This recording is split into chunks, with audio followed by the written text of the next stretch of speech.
2005 ദുരന്ത നിവാരണ നിയമത്തിൻ്റെ വകുപ്പ് 2 പ്രകാരം ദുരന്ത നിവാരണം എന്നാൽ ഉചിതമായതോ ആവശ്യമായതോ ആയ നടപടികൾ ആസൂത്രണം ചെയ്യാനും സംഘടിപ്പിക്കാനും ഏകോപിപ്പിക്കാനും നടപ്പിലാക്കാനുമുള്ള തുടർച്ചയായ സംയോജിത പ്രക്രിയയാണ്. 2005 ദുരന്ത നിവാരണ നിയമം ദുരിതം എന്നതിൻ്റെ നൽകിയിട്ടുള്ള നിർവചനത്തിൽ ഉൾപ്പെടാത്തതേതാണ്? ഒരു പ്രദേശത്ത് പ്രകൃതിദത്തമായി ഉണ്ടാകുന്ന അപകടം, ഒരു പ്രദേശത്ത് മനുഷ്യനിർമ്മിതമായി ഉണ്ടാകുന്ന അപകടം, പരിസ്ഥിതിക്ക് ഗണ്യമായ നാശമുണ്ടാകുന്ന സംഭവം, ബാധിത പ്രദേശത്തെ സമൂഹത്തിന് നേരിടാൻ കഴിയുന്ന വലിപ്പമുള്ള അപകടം. ഉത്തരം 2005 53 നമ്പർ ആക്റ്റായി 2005 ഡിസംബർ 23 ദുരന്ത നിവാരണ നിയമം വിജ്ഞാപനം ചെയ്തത്. നിയമത്തിൻ്റെ വകുപ്പ് 2D ദുരന്തത്തെ നിർവചിച്ചിട്ടുള്ളത്. അങ്ങനെ വരുമ്പോൾ ഉത്തരം ഡി ആണ്. നിയമത്തിൽ ദുരിതത്തിൻ്റെ നൽകിയിരിക്കുന്ന നിർവചനം ഏതെങ്കിലും പ്രദേശത്ത് പ്രകൃതിദത്തമോ മനുഷ്യനിർമ്മിതമോ ആയ കാരണങ്ങളാലുണ്ടാകുന്ന അപകടം, ദുരന്തമല്ലെങ്കിൽ ഗുരുതരമായ സംഭവമല്ലെങ്കിൽ അപകടമോ അശ്രദ്ധയോ മൂലം പരിസ്ഥിതിക്ക് ഗണ്യമായ നാശനഷ്ടമോ സ്വത്തിൻ്റെ നാശമോ ഉണ്ടാക്കുന്നതും ബാധിത പ്രദേശത്തെ സമൂഹത്തിന് നേരിടാൻ കഴിയാത്ത സ്വഭാവത്തിലോ വലിപ്പത്തിലോ ഉള്ളതും എന്നാണ്. വിവരാവകാശ കമ്മീഷനുകളുടെ മുഖ്യ ചുമതലകളെന്തെല്ലാം? വിവരാവകാശ നിയമത്തിൻ്റെ നടത്തിപ്പിന് പൊതുനിർദ്ദേശങ്ങൾ നൽകൽ, കൃത്യവിലോപനം നടത്തുന്ന ഉദ്യോഗസ്ഥർക്കെതിരെ ശിക്ഷാ നടപടികൾ സ്വീകരിക്കൽ, രണ്ടാം അപ്പീലുകൾ സ്വീകരിച്ച് തീർപ്പാക്കുക. ഉത്തരം സി 1, 2, 3 ശരി.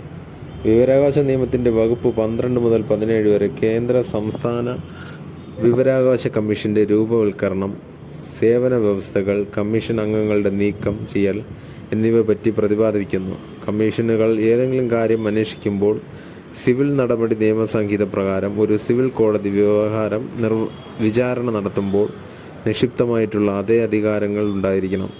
ഒന്നാം അപ്പീൽ അധികാരികളുടെ തീരുമാനത്തിനെതിരെ ആക്ഷേപമുള്ള പക്ഷമാണ് 90 ദിവസത്തിനുള്ളിൽ രണ്ടാം അപ്പീൽ വിവരാവകാശ കമ്മീഷനിൽ നൽകാവുന്നത്. പരാതിയിലോ രണ്ടാം അപ്പീലിലോ ഉന്നയിക്കപ്പെട്ട ആരോപണങ്ങൾ വിവരാവകാശ കമ്മീഷണർ മുൻപാകെ തെളിയിക്കപ്പെട്ടാൽ പ്രസ്തുത നിയമവിരുദ്ധ പ്രവൃത്തികൾ ചെയ്ത പബ്ലിക് ഇൻഫർമേഷൻ ഓഫീസറുടെ മേൽ അഥവാ ബന്ധപ്പെട്ട ഉദ്യോഗസ്ഥനുമേൽ പരമാവധി 25,000 രൂപ പിഴ ചുമത്താൻ വിവരാവകാശ കമ്മീഷന് അധികാരമുണ്ടെന്ന് നിയമത്തിൻ്റെ വകുപ്പ് 20 വ്യവസ്ഥ ചെയ്യുന്നു. വിവരാവകാശ നിയമവ്യവസ്ഥകൾ തുടർച്ചയായി ലംഘിക്കുന്ന ഉദ്യോഗസ്ഥനെതിരെ വകുപ്പ് തല അച്ചടക്ക നടപടിക്ക് നിർദ്ദേശിക്കാനും കമ്മീഷന് അധികാരമുണ്ട്. കൂടാതെ നിയമത്തിൻ്റെ വകുപ്പ് 19 പ്രകാരം വിവരാവകാശ കമ്മീഷന് പൊതു അധികാരിയോട് പരാതിക്കാരന് അനുഭവിക്കേണ്ടി വന്ന നഷ്ടത്തിനോ മാനഹാനിക്കോ പരിഹാരം നൽകാനും ആവശ്യപ്പെടാം. ഗാർഹിക അതിക്രമങ്ങളിൽ നിന്ന് വനിതകളെ സംരക്ഷിക്കാനുള്ള നിയമം 2005 പ്രകാരം പ്രൊട്ടക്ഷൻ ഓഫീസർ നിയമത്തെപ്പറ്റി ശരിയായ വിവരമേത്? വനിതകളെ മാത്രമോ നിയമിക്കാനാവൂ? അഭിഭാഷക വൃത്തിയിലുള്ള വനിതകളെയായിരിക്കണം?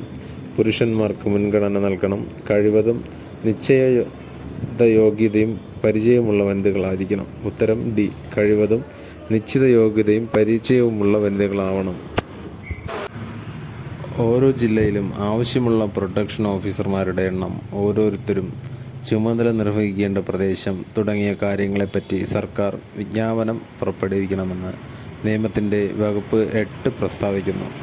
പ്രൊട്ടക്ഷൻ ഓഫീസറുടെ പ്രധാന ചുമതല ഈ നിയമപ്രകാരമുള്ള പ്രവർത്തനങ്ങൾ നടത്താൻ മജിസ്ട്രേറ്റിനെ സഹായിക്കുക എന്നതാണ്.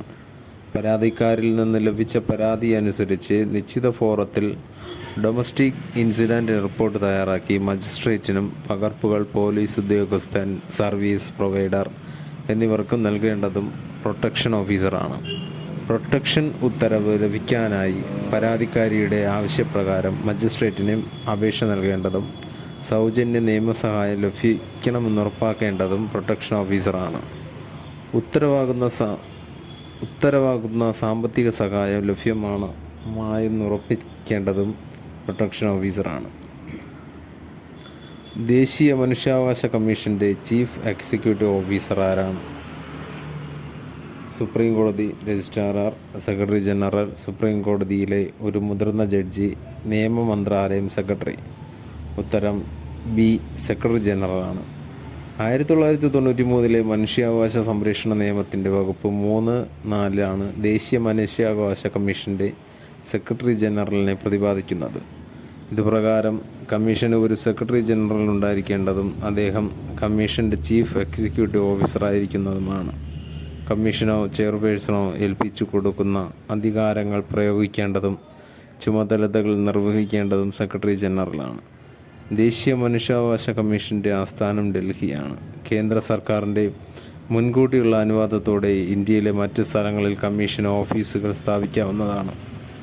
ദേശീയ മനുഷ്യാവകാശ കമ്മീഷൻ ചെയർമാൻ, അംഗങ്ങൾ എന്നിവരെ ശുപാർശ ചെയ്യാനുള്ള കമ്മിറ്റിയുടെ ചെയർപേഴ്സൺ പ്രധാനമന്ത്രിയാണ്. ലോക്സഭാ സ്പീക്കർ, കേന്ദ്ര ആഭ്യന്തരമന്ത്രി, ലോക്സഭാ പ്രതിപക്ഷ നേതാവ്, രാജ്യസഭാ പ്രതിപക്ഷ നേതാവ്, രാജ്യസഭയുടെ ഉപാധ്യക്ഷൻ എന്നിവരാണ് ഈ കമ്മിറ്റിയിലെ മറ്റംഗങ്ങൾ. ദേശീയ മനുഷ്യാവകാശ കമ്മീഷൻ ചെയർപേഴ്സൺ, അംഗങ്ങൾ എന്നിവരെ രാഷ്ട്രപതിയുടെ കയ്യൊപ്പും മുദ്രയും വെച്ച ഉത്തരവ് വഴിയാണ് നിയമിക്കുന്നത്. 2008 കേരള നെൽവയൽ തണ്ണീർത്തട സംരക്ഷണ നിയമപ്രകാരമുള്ള പ്രാദേശിക തല നിരീക്ഷണ സമിതിയിൽ ഉൾപ്പെടുന്നത് ആരെല്ലാം? ഗ്രാമപഞ്ചായത്ത് പ്രസിഡന്റ്, കൃഷി ഓഫീസർ, വില്ലേജ് ഓഫീസർ, പ്രദേശത്തെ നെൽകൃഷിക്കാരുടെ 3 പ്രതിനിധികൾ. ഉത്തരം ഡി, പ്രദേശത്തെ നെൽകൃഷിക്കാരുടെ 3 പ്രതിനിധികൾ. 2008 കേരള നെൽവയൽ തണ്ണീർത്തട സംരക്ഷണ നിയമപ്രകാരമുള്ള വ്യവസ്ഥകൾ നടപ്പാക്കുന്നത് നിരീക്ഷിക്കാനായി ഓരോ ഗ്രാമപഞ്ചായത്തിലും മുനിസിപ്പാലിറ്റിയിലും ഒരു പ്രദേശതലത്തിലെ നിരീക്ഷണ സമിതി ഉണ്ടായിരിക്കണമെന്ന് നിയമത്തിൻ്റെ വകുപ്പ് 5 നിർദ്ദേശിക്കുന്നു.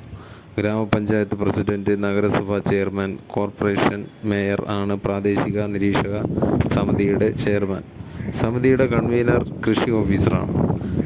നിയമത്തിലെ വ്യവസ്ഥകൾക്ക് വിധേയമായി ഉടമസ്ഥനെ വീട് വയ്ക്കാനായി നിയമാനുസൃതം നെൽവയൽ രൂപാന്തരപ്പെടുത്താൻ ജില്ലാതല അധികൃത സമിതിക്ക് ശുപാർശ നൽകുന്നത് പ്രാദേശിക സമിതിയാണ്. പ്രദേശത്തെ നെൽവയലുകൾ സന്ദർശിച്ച് നിയമത്തിലെ വ്യവസ്ഥകളുടെ ലംഘനമുണ്ടെങ്കിൽ റവന്യൂ ഡിവിഷണൽ ഓഫീസർക്ക് റിപ്പോർട്ട് നൽകേണ്ടത് പ്രാദേശിക സമിതിയാണ്. ഭരണഘടനയുടെ അനുച്ഛേദം 243K പ്രകാരം രൂപം കൊണ്ടിട്ടുള്ള സ്വതന്ത്ര ഭരണഘടനാ സ്ഥാപനം ഏത്? സംസ്ഥാന മനുഷ്യാവകാശ കമ്മീഷൻ, സംസ്ഥാന ധനകാര്യ കമ്മീഷൻ, സംസ്ഥാന വിവരാവകാശ കമ്മീഷൻ, സംസ്ഥാന തെരഞ്ഞെടുപ്പ് കമ്മീഷൻ. ആൻസർ ഡി, സംസ്ഥാന തിരഞ്ഞെടുപ്പ് കമ്മീഷൻ. സംസ്ഥാനത്തെ തദ്ദേശ സ്വയംഭരണ സ്ഥാപനങ്ങളിലേക്ക് തിരഞ്ഞെടുക്കപ്പെടുമ്പോൾ നടത്താൻ ചുമതലപ്പെട്ട സ്ഥാപനമാണ് കേരള സംസ്ഥാന തിരഞ്ഞെടുപ്പ് കമ്മീഷൻ. 5 വർഷ കാലാവധി പൂർത്തിയാകുന്ന മുറയ്ക്ക് എല്ലാ തദ്ദേശ സ്വയംഭരണ സ്ഥാപനങ്ങളിലേക്കും പൊതു തിരഞ്ഞെടുപ്പ് നടത്തുന്നതിനു പുറമെ അംഗങ്ങളുടെ സ്ഥാനത്തുണ്ടാകുന്ന ആകസ്മിക ഒഴിവുകൾ നികത്താനുമുള്ള ഉപതിരഞ്ഞെടുപ്പുകളും സംസ്ഥാന തിരഞ്ഞെടുപ്പ് കമ്മീഷൻ നടത്തുന്നു. തദ്ദേശ സ്വയംഭരണ സ്ഥാപനങ്ങളിലെ അധ്യക്ഷ, ഉപാധ്യക്ഷ സ്ഥാനങ്ങളിലേക്കും സ്റ്റാൻഡിംഗ് കമ്മിറ്റി അംഗങ്ങൾ, ചെയർമാൻ എന്നീ സ്ഥാനങ്ങളിലേക്കും തിരഞ്ഞെടുപ്പ് നടത്തുന്നത് സംസ്ഥാന തിരഞ്ഞെടുപ്പ് കമ്മീഷൻ്റെ അധികാരങ്ങൾ വിനിയോഗിച്ചാണ്. അധ്യക്ഷന്മാർക്കും ഉപാധ്യക്ഷന്മാർക്കും എതിരെയുള്ള അവിശ്വാസ പ്രമേയ ചർച്ച സംബന്ധിച്ച നടപടികൾ കമ്മീഷൻ അധികാരപ്പെടുത്തുന്ന ഉദ്യോഗസ്ഥനാണ് നിയന്ത്രിക്കുക.